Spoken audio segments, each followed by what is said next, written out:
March 1943.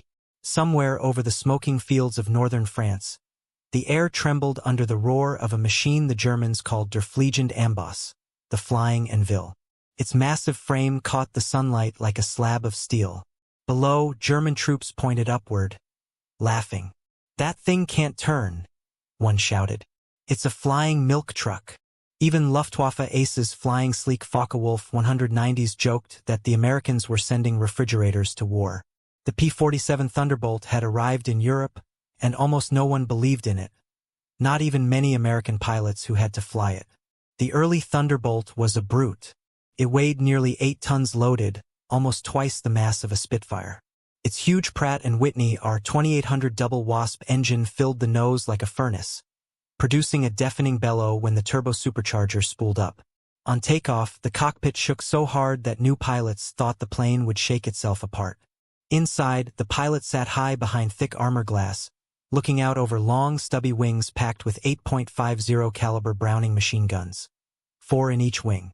No fighter in the world carried that much gunfire. But to the Germans watching from across the channel, it looked absurd. Too heavy, too clumsy, too American. In those early months, they weren't entirely wrong. The P-47 climbed sluggishly. At low altitude, it was slow to turn and heavy on the stick. Could barely escort bombers deep into occupied Europe because it ran out of fuel before reaching the target. Its big radial engine gulped fuel like a tank. Mechanics cursed the complicated turbo supercharger plumbing snaking through the fuselage, a maze of ducts that glowed red-hot after long climbs. Many early test flights ended with overheating or engine fires. More than one Thunderbolt never returned from training missions over England. The German fighters that ruled the skies then, Messerschmitt Bf-109s and the new FW-190s, were predators. Compact, agile, lethal. They were designed for dogfighting over short distances, clawing at enemies in tight turns. To those pilots, the Thunderbolt was a slow target, a curiosity. Newspapers in Germany even mocked the American air bathtub, whose pilots needed the courage of elephants to lift it into the air. It became a running joke among Luftwaffe mechanics. If you see one climbing, don't worry, it's only trying to escape gravity. Yet inside the U.S. Army Air Forces, a handful of men refused to laugh. Chief among them was Alexander Kartveli, the Georgian-born immigrant who had designed it at Republic Aviation in New York. He'd grown up watching the skies fill with warplanes in Europe and believed in one principle above all. A fighter must survive. While others pursued speed or agility, Kartveli built for endurance and power. He said, "It is not the beauty of the bird that wins a war. It is how much punishment it can take and still bring its pilot home." The first P-47s deployed with the 4th Fighter Group in spring 1943, and the pilots weren't sure what to make of them. Some called it Jug, short for Juggernaut. Others said it was short for Jug, like a whiskey jug, because of its round shape. When they first took it into combat, they quickly learned the truth. The Thunderbolt was no ballet dancer, but it was a brawler. It could dive faster than anything in the sky, and when those 8 Brownings opened up, the sound was like tearing canvas mixed with thunder. Still, the early missions were humiliating. P-47s struggled to keep pace with bomber formations. German FW-190s slashed through B-17 squadrons, firing and diving away before the Thunderbolts could react. The Luftwaffe aces claimed dozens of kills while U.S. airmen returned furious, saying their new plane was too slow, too heavy, too late. One pilot joked that if he ever had to bail out, he'd aim the Thunderbolt at the enemy just to make a crater big enough to bury his embarrassment. In briefing rooms across England, commanders faced grim choices. The 8th Air Force needed fighter cover deep into Germany, but the P-47 could barely reach halfway. Bomber losses mounted. Reports from Schweinfurt, Regensburg, and Bremen came back soaked in blood. Crews begged for long-range escorts. The Americans needed a miracle or a machine tough enough to fight its way through without one. Then came a small, almost invisible twist of fate. During a test dive near Duxford, a pilot named Don Blakesley pushed his P-47 faster than anyone dared. At over 500 miles per hour, the controls locked, and for a terrifying moment, the plane refused to pull out. He fought the stick with both hands, expecting the wings to rip off. But the Jug held together. When he leveled out, something changed in his eyes. He told the others, "Gentlemen, she may be heavy, but she's unbreakable." That sentence began to spread. Word got around that the P-47 could dive straight through an FW-190 attack and live to tell about it. The laughter from across the channel began to sound less certain. By summer, engineers were already improving the plane, adding drop tanks to extend its range, tweaking the supercharger to maintain power at 30,000 feet. Pilots learned to use its weight as an advantage. Dive through enemy formations, fire the 8 Brownings in a single burst, then climb out on raw horsepower. Each gun fired 13 rounds per second. Together, they spat nearly 7,000 bullets a minute. The sound of that storm could shatter nerves. German pilots described it later as a wall of fire. Still, in 1943, the tide had not yet turned. Many Thunderbolt pilots died before the aircraft's potential was understood. But among those who survived, respect grew. They began to say, "If you want to come back alive, fly the Jug." And somewhere deep inside Germany, where Luftwaffe officers studied gun camera footage of burning FW-190s, one analyst noticed something chilling. The American bullets weren't just hitting, they were penetrating. The FW-190's thin skin and air-cooled engine couldn't withstand sustained fire from 8 Brownings. German intelligence sent a quiet note upward: "New American fighter, heavy armament, extreme durability. Recommend caution." On the airfields of occupied France, the laughter faded. Mechanics stopped making jokes. The milk truck of the skies was beginning to earn a darker name: Thunderbolt. At high altitude, the P-47's massive supercharger gave it unmatched speed above 25,000 feet. Suddenly, those same FW-190s that had mocked it found themselves being chased. The Americans learned to fight where their enemy couldn't climb. The tables had not yet turned, but the storm was coming. And amid the rumble of engines and the smell of burnt oil, a quiet irony began to take shape. The very thing everyone mocked, the sheer bulk, the overbuilt engine, the weight that made it clumsy, was exactly what would soon make it unstoppable. The P-47 was not born beautiful. It was born brutal. And soon, the Germans would learn what that really meant. They called it the milk truck of the skies. They said 8 guns was overkill. They stopped laughing when the thunder came. For in the next chapter of the air war, the laughter would vanish completely, and the Jug would show the world that sometimes, the loudest weapon wins not through grace, but through grit. By the end of 1943, the laughter had turned to whispers. The Germans were beginning to suspect that the P-47 Thunderbolt was not the slow, clumsy giant they had mocked. But the men who flew it knew the truth even more painfully. The Jug was still far from perfect. It was strong, yes, unbelievably strong, but it was also a stubborn beast that punished any mistake. Early missions over France and the Low Countries were brutal lessons written in fuel leaks, engine fires, and the sound of machine gun shells clanging against steel. Every pilot who strapped into a Thunderbolt faced 2 enemies, the Luftwaffe ahead and his own airplane behind him. The Thunderbolt's biggest flaw was range. The big radial engine gave it tremendous power at altitude, but it also devoured fuel at a terrifying rate. Without external tanks, a P-47 from England could escort bombers only halfway to Germany. When the bombers pressed on to targets like Bremen or Schweinfurt, the fighters had to turn back, leaving the B-17s and B-24s to face the flak and the Focke-Wulfs alone. The sky would fill with black bursts and twisting contrails, and the American gunners would watch helplessly as German fighters tore into their formation. The P-47s could hear the desperate radio calls as they turned for home. One pilot later said, "It felt like we were abandoning brothers to wolves." The engineers at Republic Aviation heard those stories and refused to give up. Alexander Kartveli, the man behind the Thunderbolt's design, became obsessed with fixing the range problem. He worked with Republic's team and Army Air Force engineers to experiment with external fuel tanks. The first ones were simple metal drums bolted under the wings, later replaced by sleek drop tanks that could be jettisoned once empty. With them, the P-47 could finally escort bombers deep into the heart of Germany and back. But that was only half the battle.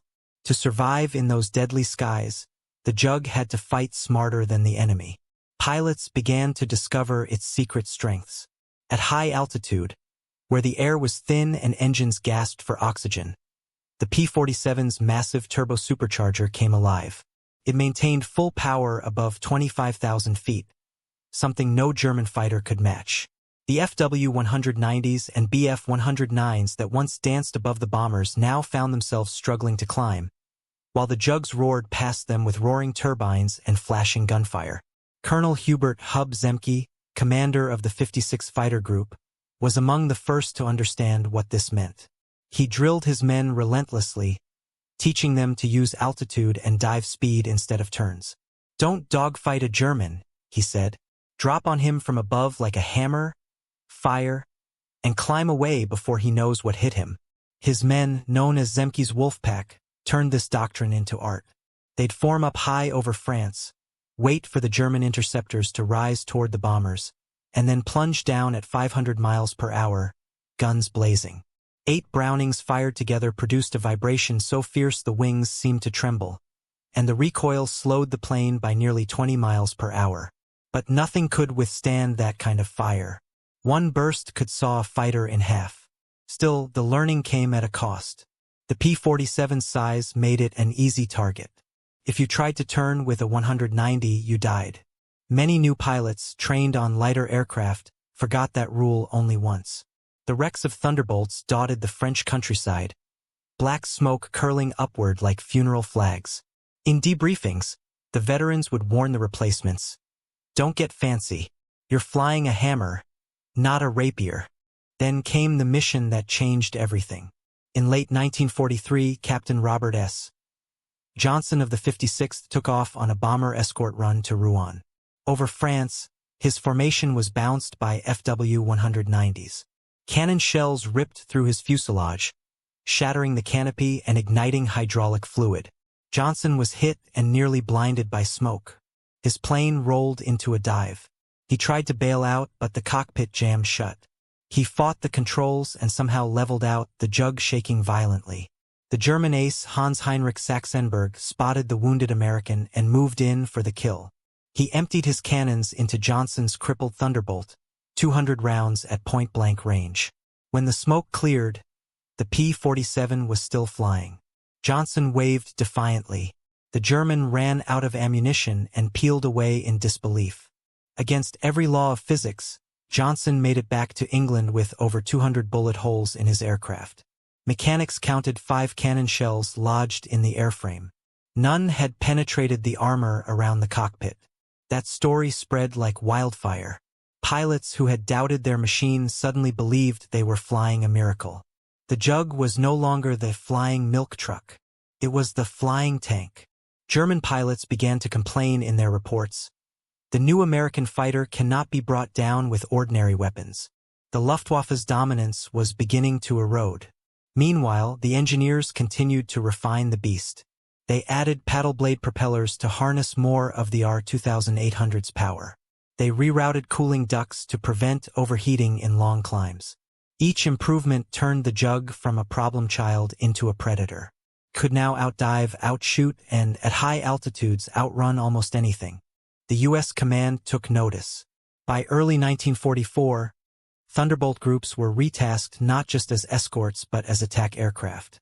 The same rugged frame that could survive gunfire also shrugged off flak. Fitted with bombs and rockets, the P-47 became a precision hammer against German railways, tanks, and convoys. Its pilots learned to skim the treetops and strike from the sun. After a mission, they'd return home spattered with mud and oil but alive. "She gets you home," they said with quiet pride. Even so, the men who flew her knew how thin the line was between survival and oblivion. One mechanical failure, one mistake, and the sky would claim another soul. The Thunderbolt was powerful, but it demanded respect.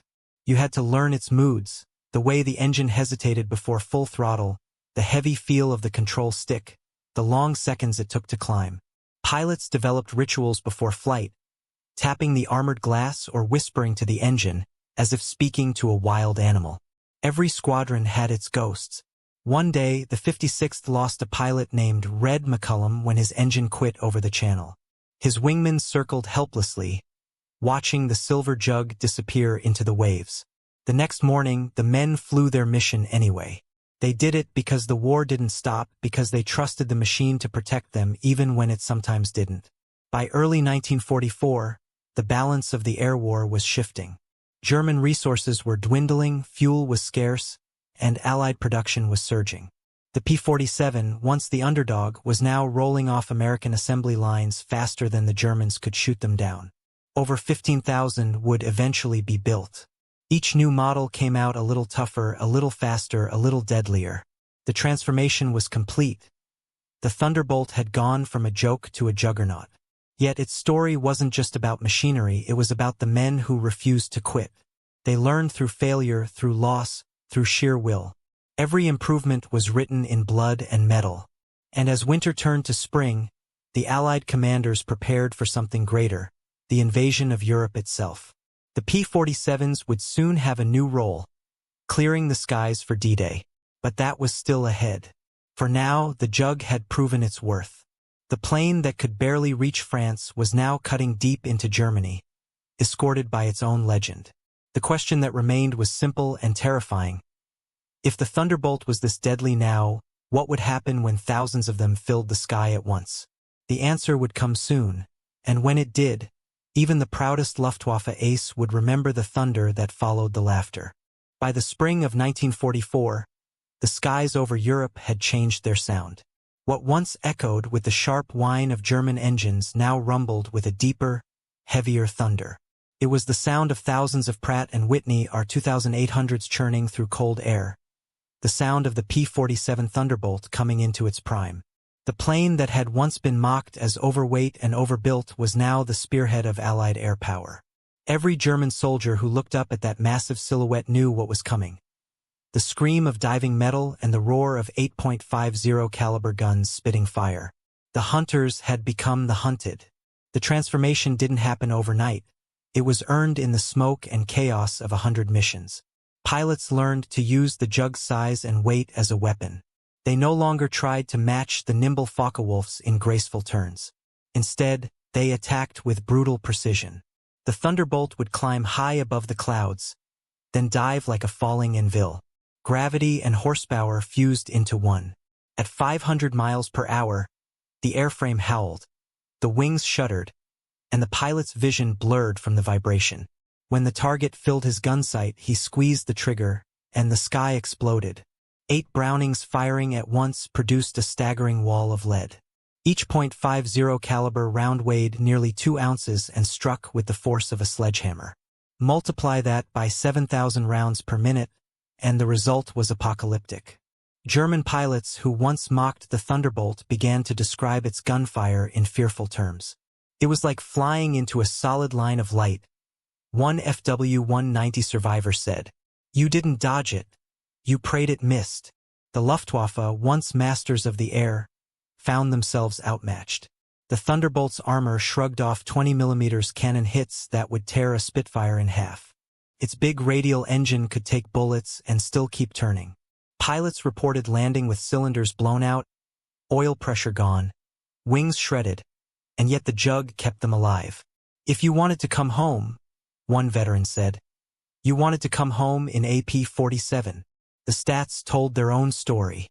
In less than a year, Thunderbolt groups destroyed over 4,000 enemy aircraft in the air and thousands more on the ground.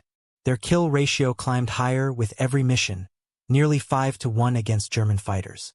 Even more devastating were their ground attacks. The P-47 had become the ultimate aerial battering ram, loaded with bombs, rockets, and machine guns. It could carry 2,500 pounds of ordnance, almost as much as a light bomber. From the rail lines of France to the tank columns of Germany, the Jug became the nightmare of every soldier who moved in daylight. On the ground, German convoys developed a reflex. The moment they heard that distinctive engine rumble, they froze. Drivers abandoned trucks, gunners dove for ditches. They called the Thunderbolt der Brüllen Tod, the roaring death. Villages trembled under its low passes. Freight trains exploded into twisted steel. Tanks were left burning in fields. And above it all, the pilots barely spoke, their faces set in grim focus. They weren't there for glory. They were there to end the war faster, one strafing run at a time. One of the most dramatic missions came in May 1944. Colonel Hubert Zemke led his Wolfpack deep into German airspace to cover bombers heading for Brunswick. They met a formation of FW-190s at altitude, 30 against 30. The fight exploded instantly. The Germans dove, expecting to outturn the heavier Thunderbolts. But Zemke's men had perfected the boom and zoom attack. Instead of turning, they dove straight through, firing in passing bursts, then climbed back up for another strike. Within minutes, the sky was filled with burning wrecks. German radio traffic was panicked and chaotic. When it was over, the Wolfpack had destroyed 26 enemy planes for the loss of one. It was a slaughter. Even German intelligence was stunned. Reports sent back to Luftwaffe headquarters admitted that the Thunderbolts' high-speed diving attacks were nearly impossible to counter. Their aircraft possesses extreme durability, one memo read. Their tactics rely on altitude and surprise. Avoid vertical engagement. But by then it was too late. The Americans owned the vertical. The arrival of long-range drop tanks had also solved the Jug's final weakness. Now it could fly from England to Berlin and back. Escorting bombers deep into Germany, P-47s became both shield and sword. B-17 crews loved them. The sight of Thunderbolts weaving above the formation gave hope. Gunners would cheer through intercoms. "Here come the Jugs!" It meant they'd make it home. By D-Day, the P-47 had become the dominant fighter bomber in the Allied arsenal. Thousands filled the skies over Normandy. On June 6, 1944, they flew nearly 3,000 sorties, hammering bridges, artillery, and convoys. The invasion depended on them. Without air cover, German tanks could have driven the Allies back into the sea. Instead, the P-47s and their pilots turned the beaches into sanctuaries. They strafed roads until nothing moved. Pilots came back with grass in their oil coolers from flying so low their propellers kicked up dirt. The Germans never recovered. One squadron commander described it best. If you were on the ground and saw a Jug diving, you had two choices, run or die. Those who ran rarely made it. The Thunderbolt's 8 guns could shred a locomotive in seconds. Entire supply lines vanished under their attacks. In the weeks after D-Day, the Luftwaffe barely dared to take off.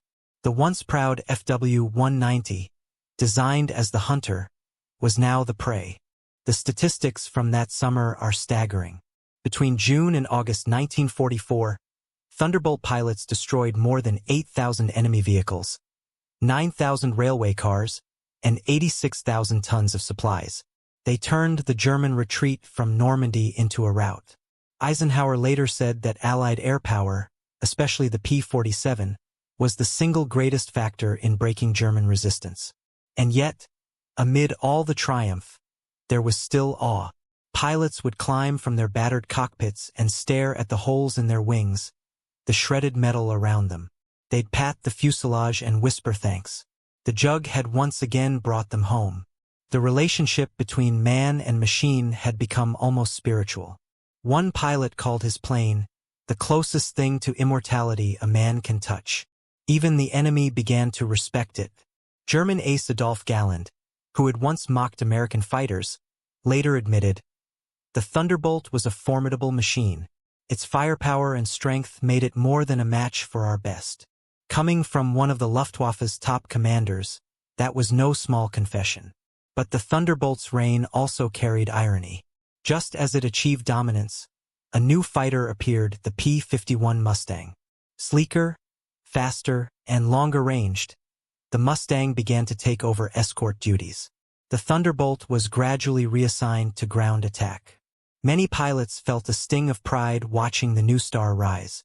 Yet they also knew that without the Jug's early victories, the Mustang's triumphs would never have been possible. The Thunderbolt had paved the way, broken the Luftwaffe's back, and proven that brute strength could win a war of endurance. As 1944 turned to 1945, the P-47 roared across the collapsing Reich. It hunted trains in Bavaria, tanks in the Ardennes, and trucks on every German road. The sky itself seemed to belong to it. What began as mockery had become myth. The numbers tell a cold truth. Over 15,600 Thunderbolts built, more than 3,700 enemy aircraft destroyed in aerial combat, tens of thousands of ground targets obliterated. Its pilots achieved the highest kill tally of any U.S. fighter type in Europe. And when the guns finally fell silent in May 1945, the same German mechanics who once laughed at its bulk stood staring at the burned wrecks of their own fighters, wrecks shredded by those 8 American guns. The storm had come full circle. The aircraft once doubted, derided, and despised had become the instrument of victory. The sky that once belonged to the Luftwaffe now echoed only with the sound of Thunderbolts heading home.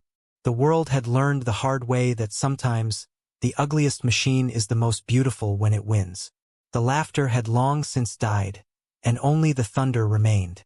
When the guns finally fell silent in Europe, the skies that had once burned with tracer fire were filled with silence. The men who had flown the P-47 Thunderbolt were older now, some barely 20, yet aged by what they'd seen. They stood on muddy airfields beside their battered aircraft, staring at the holes patched with aluminum and the blackened exhaust streaks that told the story of survival. The war was ending, but the echoes of thunder lingered. The plane that had once been laughed at, doubted, and cursed had become one of the greatest war machines ever built. And the irony could not have been greater. A year earlier, German pilots had joked that the Americans were sending flying barns into combat. By 1945, they weren't laughing. They were hiding.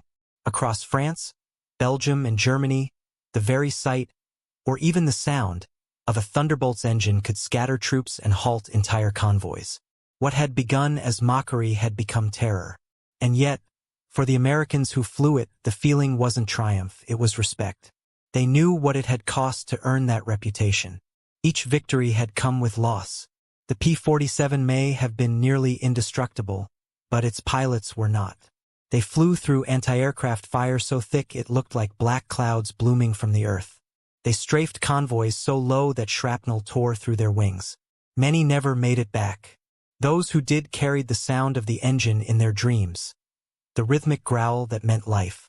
After the war, they would say the same thing. The Jug brought me home. That was its legacy. It didn't just win battles. It saved men. In the months after Germany's surrender, thousands of Thunderbolts sat lined up wingtip to wingtip across Europe.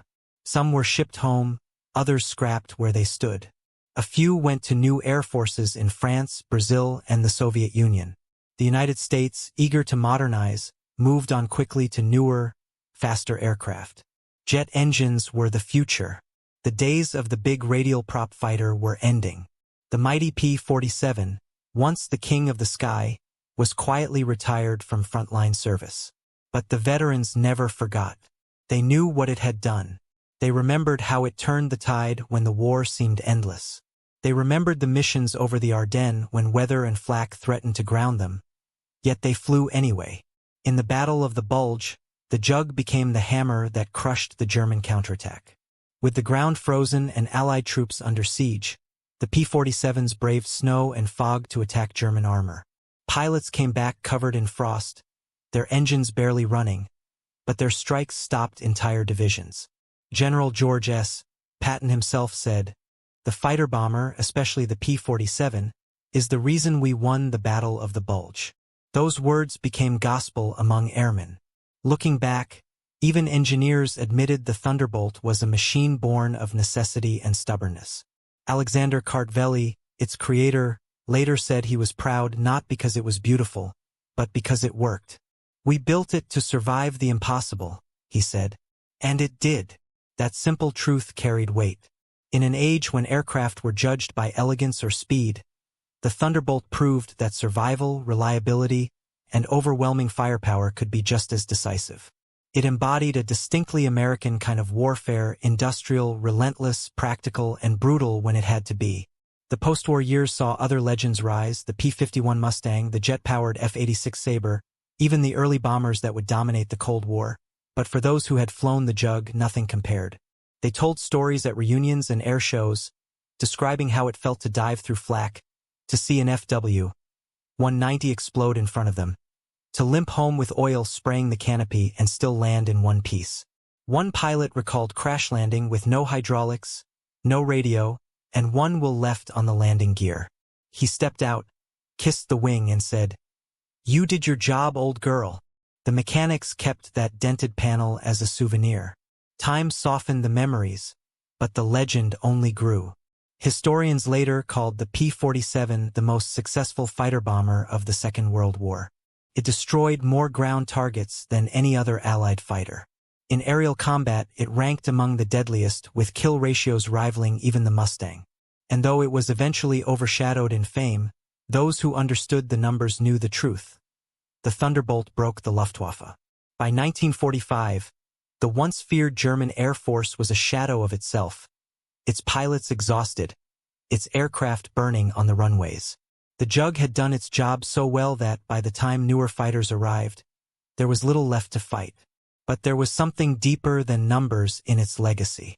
The P-47 represented the triumph of resilience over ridicule, of practicality over perfection. It taught a lesson that repeated itself across history, that the machine mocked in its infancy often becomes the hero in its maturity. The same pattern appeared decades later, in the ungainly A-10 Warthog, another heavy, ugly, indestructible plane designed for survival over speed. Pilots would joke that the A-10 was the granddaughter of the P-47. The comparison was no coincidence. Both shared the same DNA: brute force, armor, and the ability to bring their pilots home. And so, the insult that had once defined the Thunderbolt, flying bathtub, milk truck of the skies, the anvil with wings, took on new meaning. In the end, it was all true. It was heavy. It was overbuilt. But that was exactly what made it extraordinary. It was the anvil that survived every hammer strike. It was the milk truck that delivered death instead of dairy. It was the bathtub that flew through hell and came out clean. Even the Germans, in their post-war memoirs, admitted grudging admiration. Adolf Galland wrote, "The P-47 was a masterpiece of engineering. We feared it because it could do everything: climb, dive, fight, and destroy. It was a tank that could fly." Coming from a man who had commanded the Luftwaffe's best, that statement carried the weight of truth. As years passed, surviving Thunderbolts found new homes in museums and air shows. Their engines still roared like rolling thunder, shaking the ground just as they had over Normandy and the Ardennes. When veterans heard that sound, their eyes would mist. To them, it wasn't just noise, it was memory. It was the heartbeat of courage, the voice of survival. Today, historians and pilots alike remember the P-47 not just as a weapon, but as a symbol of American determination. It was proof that innovation doesn't always mean elegance, that sometimes victory belongs to the machine that can take the most hits and keep going. It was a reminder of the men who built it, flew it, and trusted it when their lives depended on it. And as the decades rolled on, its moral became clear. Never underestimate the thing that looks too heavy, too slow, too crude. Because behind that awkward strength may lie the perfect balance of endurance and destruction. The Germans laughed at the P-47 because it didn't fit their idea of a fighter. But war isn't about ideals. It's about what survives. The Thunderbolt survived everything. By the time peace returned to Europe, more than 15,600 had been built. Together, they flew over 500,000 combat sorties. They destroyed over 86,000 ground vehicles, 9,000 locomotives, and thousands of enemy aircraft. The P-47's kill ratio in aerial combat exceeded 4.6 to 1, one of the highest of the war. And yet, its most important statistic couldn't be measured in numbers. It was in the thousands of men who lived because their plane refused to die. The laughter that greeted the Thunderbolt's debut had long faded. In its place came a different kind of sound, the quiet pride of those who knew what it had done. Standing beside one today, its immense size and thick metal skin still command respect. It isn't sleek or glamorous. It doesn't whisper of speed. It roars of survival. And so, history closed the chapter with poetic justice. The aircraft mocked as too heavy to fight ended up carrying victory on its wings. The Germans who once laughed learned fear. The Americans who once doubted learned faith. And the world learned a lesson it keeps forgetting. Strength, underestimated, is often the last laugh of war. They called it the flying milk truck, one veteran said decades later, running his hand along its cold metal. But milk kept armies alive. So did we. Perhaps that's the real legacy of the P-47 Thunderbolt. The idea that in every war, the loudest weapon isn't always the prettiest, but the one that refuses to quit. Which machine today will be mocked before it conquers tomorrow's skies?